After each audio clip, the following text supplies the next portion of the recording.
बिस्मिल्लाहिर्रहमानिर्रहीम। सूरह मुज़म्मिल सूरत नंबर 73। शुरू करता हूँ अल्लाह ताला के नाम से जो बड़ा मेहरबान निहायत रहम वाला है। इन्न रब्बका यअलमु अन्नका तक़ूमु अदना मिन सुलुसैल लैल व निस्फहु व सुलुसहु व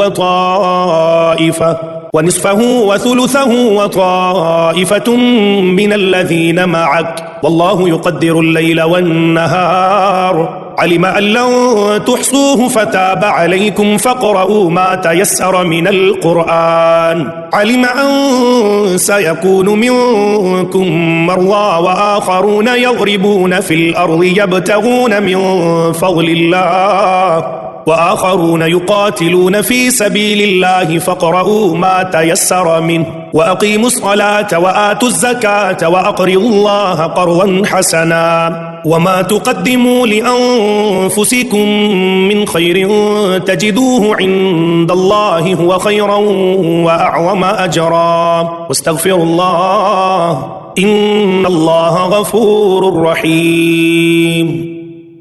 आपका रब बखूबी जानता है कि आप और आपके साथ के लोगों की एक जमात करीब 2/3 रात के और आधी रात के 1/4 रात के तहज्जुद पढ़ती है और रात दिन का पूरा अंदाजा अल्लाह ताला को ही है। वो खूब जानता है कि तुम उसे हरगिज न निभा सकोगे, बस उसने तुम पर मेहरबानी की, लिहाजा जितना कुरान पढ़ना तुम्हारे लिए आसान हो उतना ही पढ़ो। वो जानता है कि तुम में बाज बीमार भी होंगे, बाज दूसरे जमीन में चल फिरकर अल्लाह ताला का फजल यानी रोजी भी तलाश करेंगे और कुछ लोग अल्लाह ताला की राह में जहाद भी करेंगे। सो तुम बासानी जितना कुरान पढ़ सको पढ़ो और नमाज की पाबंदी रखो और ज़कात देते रहा करो और अल्लाह ताला को अच्छा कर्ज दो और जो नेकी तुम अपने लिए आगे भेजोगे उसे अल्लाह ताला के यहाँ बेहतर से बेहतर और सवाब में बहुत ज्यादा पाओगे। अल्लाह ताला से माफी मांगते रहो, यकीनन अल्लाह ताला बख्शने वाला मेहरबान है।